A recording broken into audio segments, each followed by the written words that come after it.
Kadang-kadang ditanya kalau lagi puasa, nah, ana memang lagi puasa Senin Kemis, ana puasa Daud, ana puasa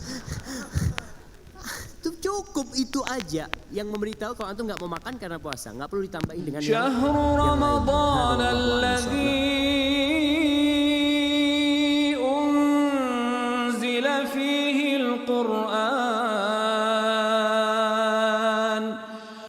Kemudian berikutnya beliau berkata, fa idza syara'a fil qira'ah falyakun sya'nuhu al-khusyu' wa tadabbur indal qira'ah. Jika dia mulai baca Al-Qur'an, maka hendaknya yang dia perhatikan adalah khusyuk. Dia khusyuk dalam baca Al-Quran. Tadabbur, dan dia benar-benar berusaha memahami maknanya. Ya, ini tentunya bisa dilakukan oleh orang yang ngerti bahasa Arab. Tapi yang tidak ngerti bahasa Arab agak sulit. Ya. Mau tidak mau dia harus berusaha dibantu dengan terjemahan. Dia baca sambil lihat terjemahan, baca lagi sambil lihat terjemahan. Karena untuk mentadaburi maknanya kalau tidak tahu bahasa Arab repot. Maka dia baca Al-Quran sambil terjemahan, ini bagus. Ini sangat dianjurkan bagi orang yang tidak tahu bahasa Arab. Wa tadabbur 'inda qiraa'ah, hendaknya dia bertadabbur tatkala baca Al-Qur'an. Ya. Wa dalail 'alaihi aktsaru min an tuhsar. Adapun dalil untuk baca dengan tadabbur sangat banyak. Ya. Dan fahuwal maqsudul matlub, dan inilah yang diinginkan dari baca Al-Qur'an. Wa bihi tansyarihus sudur, dengan tadabburlah maka hati akan menjadi lega, menjadi lapang. Wa tastanirul qulub, dan hati menjadi bercahaya. Qala Allah Azza wa Jalla, Allah berfirman, afala yatadabbaruna al-Qur'an. Kenapa mereka tidak mentadabburi Al-Qur'an? Kitabun anzalnahu ilaika mubarakun liyadabbaru ayatih. Kitab Al-Qur'an yang kami turunkan kepada engkau wahai Muhammad, mubarakun. Yang kitab tersebut penuh dengan keberkahan. Liyadabbaru ayatihi, agar mereka mentadabburi ayat-ayatnya. Ya. Dan hadis-hadis tentang perintah untuk tadabbur sangat banyak. Perkataan salaf juga sangat banyak. Waqad bata jama'atun minas salaf yatruna ayatan wahidatan yatadabbarunaha wa yuraddidunaha. Bahkan sebagian salaf semalam suntuk mereka baca satu ayat. Mereka ulang-ulang satu ayat saja. Untuk apa? Untuk tadabbur. Ila sabah. Mereka baca bangun malam, salat malam yang dibaca cuma satu ayat. Diulang sampai subuh. Bahkan waqad sa'iqa jama'atun minas salaf indal qiraah. Bahkan sebagian salaf begitu tinggi tadabbur mereka sampai mereka pingsan tatkala baca Al-Qur'an.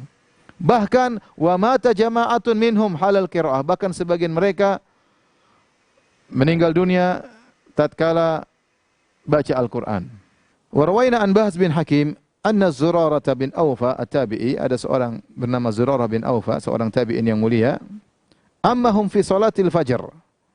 Dia menjadi imam di salat subuh. Faqara'a hatta balagha, kemudian dia baca Al-Qur'an tatkala imam salat subuh sampai firman Allah, fa idza nuqira fin naqur, tatkala ditiupkan sangkakala, fadzalika yauma idzin yaumun asir, dan inilah hari yang sangat berat. Ditiupkan sangkakala, kharra mayyitan, maka dia pun jatuh meninggal dunia. Qala Bahz bin Hakim berkata, fa kuntu fi man hamalahu, aku termasuk orang yang mengangkat dia ketika meninggal dunia. Artinya para salaf mereka bertadabbur tentang ayat-ayat Allah sampai ada yang pingsan, sampai ada yang meninggal dunia. Seperti tadi Zurarah bin Awfa. Subhanallah, kita luar biasa iman mereka. Ya, ini bukan satu atau dua orang, banyak yang seperti ini. Pingsan, meninggal, ya. Dan yang lainnya. Wa kana Ahmad bin Abil Hawari radhiyallahu anhu wa huwa raihanatus Syam.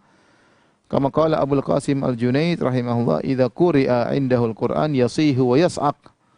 Seorang yang salaf yang bernama Ahmad bin Abil Hawari, ya, seorang ulama, ya. Kalau dibacakan Al-Qur'an di sisinya, yasihu, dia teriak kemudian dia pingsan. Kemudian Ibnu Abi Daud berkata, Al-Qasim bin Utsman Al-Ju'i rahimahullah mengingkari perbuatan Ibnu Abil Hawari ini. Kenapa sampai seperti itu? Dengar Al-Quran sampai pingsan. Ya, dan dia seorang yang mulia. Ya. Demikian juga Abul Jauza seorang ulama yang lain juga mengingkari perbuatan Ibnu Abil Hawari. Kenapa harus teriak dan pingsan? Dan yang lainnya mengingkari perbuatan tersebut. Kata Imam Nawawi mengomentari, was-shawabu adamul inkari illa ala man i'tarafa bi annahu yaf'aluhu tasannu'an. Yang benar tidak perlu diingkari, kecuali diketahui dia hanya sekedar berbuat-buat, maksa-maksakan diri, bersandiwara. Itu tidak boleh.